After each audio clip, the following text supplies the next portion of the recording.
नागपूरच्या दीक्षाभूमीमध्ये भीम अनुयायी जे आहेत ते आक्रमक झालेले आहेत आणि जे बांधकाम दीक्षाभूमीवरती होणार होतं त्याची तोडफोड करतात आहेत। या सगळ्या संदर्भात बोलण्याकरता आपल्यासोबत राष्ट्रवादी शरदचंद्र पवार पक्षाचे आमदार जितेंद्र आव्हाड सर आहेत। आव्हाड सर, दीक्षाभूमी जे भीम अनुयायांचे एक श्रद्धास्थान आहे, त्या श्रद्धास्थानावरती बांधकाम होतं आहे, अंडरग्राऊंड पार्किंग होते। भीम अनुयायांचं म्हणणं आहे की जो मेन स्तूप आहे त्या स्तूपाच्या स्ट्रक्चरला, स्थापत्य शैलीला कोणत्याही प्रकारचा धक्का लागू नये असं त्यांचं म्हणणं आहे। आता आक्रमक झाले। माझं म्हणणं असं आहे की ते आंतरराष्ट्रीय दर्जाचं एक स्थान आहे। जगातले आंबेडकरांना मानणारे आणि बुद्धाला मानणारे अनेक आहे। जगामध्ये बुद्ध हा शांतीचा संदेश देणारा अशी त्याची ओळख आहे। त्या बुद्धाच्या महत्त्वाच्या स्थानावरती महाराष्ट्रातलं सर्वात महत्त्वाचं स्थान आहे। आंबेडकर साहेबांचं भाषण झालंय तिथे, त्यांनी बुद्धिझम जगाला समजून सांगितलं आधुनिक काळात। त्या स्थानाखाली तुम्हाला कोण सांगते नको ते उद्योग करायला? जमिनीचा स्ट्राटा कशाला हलवायचा? तुम्हाला करायचं आहे ना, पार्किंग करायचं आहे ना, कस्तुरचंद पार्क आहे ना, करा ना, जेवढी पार्किंग करायची आहे तेवढी, वरती करा खालती करा, काही प्रॉब्लेम नाही। तुम्हाला नेमकी हेच का दिसतं? आणि मग तुम्ही दलितांच्या विरोधात आहात, बुद्धाच्या विरोधात आहात की तुम्ही म्हणणार आमचा खोटा नरेटिव्ह सेट करता। आता हे वास्तव आहे ना, तुम्ही नको कारण नसताना तिथे हात घातलात आणि एक वास्तव आलं पुढे, आणि हे वास्तव या दिशेने जाणार आहे की तुम्ही बौद्ध धर्माचे पाठराखण करणाऱ्यांच्या विरोधात आहात। आता तुम्ही बौद्ध स्तूपाच्या संदर्भात म्हणतात, पण दुसरीकडे आपण पाहिलं की मनोहर भिडे अर्थात संभाजी भिडे यांनी देखील त्यांची अनेक वक्तव्य, वादग्रस्त वक्तव्य येत असतात समोर। त्यांचं म्हणणं आहे की 1947 साली भेटलेलं स्वातंत्र्य हे दळभद्री आहे म्हणून ह्या सगळ्या वक्तव्याकडे दळभद्री नाही, हणगं। ह्या वक्तव्या कसं कडकडे सरकारने गंभीर दखल घेऊन केस करायला पाहिजे। अहो, अनेकांनी जीव दिलेत, प्राण दिलेत स्वातंत्र्य मिळवायला। त्या स्वातंत्र्याला हा मूर्ख माणूस, अक्कलशून्य माणूस हणगं म्हणतो आणि कोणीच बोलायला तयार नाही।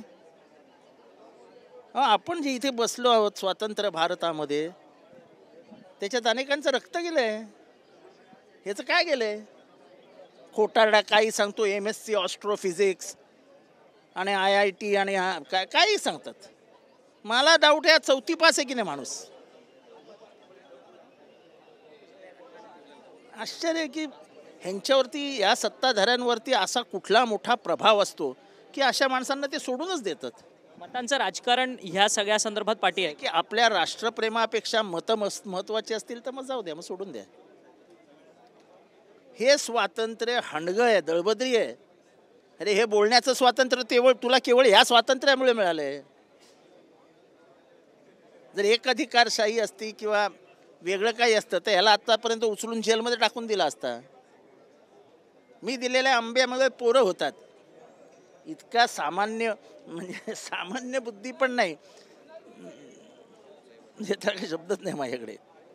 याला बुद्धी आहे की नाही हाच माझा प्रश्न आहे। कोणाची हिंमत होणार नाही या देशाच्या स्वातंत्र्य लढ्याला आणि स्वातंत्र्याला हणगं आणि काय दळभद्री म्हणण्याचं। हा अपमान आहे या देशाचा, या देशाच्या मातीचा अपमान आहे। हे सत्ताधारी त्यांना पाठीशी घालतात आहेत का? राज्याचे गृहमंत्री देवेंद्र फडणवीस यावरती कोणतीच कारवाई करत नाही? हे सत्ताधारी त्यांना पाठीशी घालतात। त्यांना वाटतं ते खूप मोठे मतांमध्ये परिवर्तन घडवून आणू शकतात। मतांमध्ये परिवर्तन घडवून आणलं असतं तर सांगली हे त्यांचा बालेकिल्ला झाला असता। त्यांची पाठराखण करणारे किती बाहेर पडलेत जरा शोधून बघा। बीडमध्ये आपण पाहिलं की काल तुमचे बबन गित्ते जे पक्षाचे उपाध्यक्ष आहेत त्यांना 302 गुन्ह्याखाली अटक करण्यात आली आहे। खरं तर बबन गित्ते यांच्यावरती यांनी गोळी झाडली असं देखील म्हटलं जातं। त्या संदर्भात, त्यांच्या अटकेच्या संदर्भात आंदोलन देखील बीड पोलीस स्टेशनमध्ये। व्हिडिओ समोर आला असेल तर आमची काय ना नाही, पण व्हिडिओ तर दाखवा। एखादं ते तिथे आहेत, उपस्थित आहेत असं तर दाखवा। माझा साधा प्रश्न आहे, घरावरती हल्ला करायला गेलं कोण? मग पुढची कहाणी सुरू होते। कोणाला जगूच द्यायचं नाही, त्याच्या जगण्यावरतीच घालायचा आणि नंतर त्यालाच सांगायचं की तूच आरोपी आहेस। असं नाही चालत। हे सत्तेचं अयोग्य असा वापर आहे आणि तो थांबवला पाहिजे. मनोज जरांगे पाटील म्हणतात की ह्या सगळ्या मातेरी गावामध्ये अर्थात ज्या ठिकाणी हा संपूर्ण गोळीबाराची घटना झाली, हिंसाचार जाळपोळ झाला, हे हिंसाचार आणि जाळपोळ हे गोळीबाराच्या अगोदर झालेलं आहे असं मनोज जरांगे पाटलांचं म्हणणं आहे. आणि त्यावेळेस पालकमंत्र्यांना कळालं नव्हतं का? पालकमंत्र्यांचा याच्यामध्ये थेट हात आहे असं त्यांचं म्हणणं आहे. त्यांनी थेट धनंजय मुंडेंवरती निशाणा साधला. मनोज जरांगे पाटलांचं ते गाव आहे, त्यामुळे त्याची माहिती त्यांना असणं आणि प्राथमिक आणि सत्य माहिती त्यांना असणं हे स्वाभाविक आहे. ते काय माझं गाव नाही आहे. एकंदर जी परिस्थिती लोकांनी मला समजवून सांगितली त्याच्यामध्ये मी स्पष्टपणाने सांगू इच्छितो की याच्यामध्ये बबन गीतेचा कुठेही हात नाही. पालकमंत्री इन्व्हॉल्व्ह आहेत का या सगळ्यात? आता ते पोलीस ज्या आर्थिक कारवाई करते त्यात कुठनं ना कुठनं राजकीय वरदहस्त आहेच. मग हे जे बीडचं जे काही द्वेषाचं राजकारण सुरू आहे, अर्थात बबन गीते हे परळीमधनं नंतर पुढे विधानसभा निवडणूक सुद्धा लढवणार होते, त्यांना जेरबंद करावं हेच सगळं प्लॅन. ते अनेक महिन्यापासून चालूच आहे. बबन गीते उभाच राहता कामा नये आणि बबन गीते उभा राहणार हे नक्की झालं होतं. धन्यवाद, तुम्ही आमच्याशी बातचीत केली. हे होते आमदार जितेंद्र आव्हाड, ज्यांनी संपूर्ण बबन गीते यांना ह्या सगळ्या प्रकरणामध्ये अडकवण्यात आलेलं आहे. बीडच्या मातेरी जाळपोळ प्रकरणात आणि गोळीबार प्रकरणात त्या संदर्भातला एकही व्हिडिओ जो आहे तो आतापर्यंत समोर आलेला नाही आहे असं जे म्हणणं आहे ते जितेंद्र आव्हाड यांनी आपल्याशी बोलताना व्यक्त केलेलं आहे. व्हिडिओ जर्नलिस्ट योगेश अक्षय मंगणे, TV9 मराठी, मुंबई.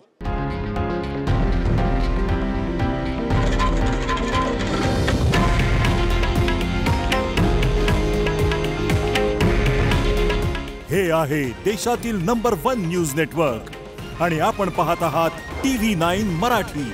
काळजी तुमची, हित महाराष्ट्राचं.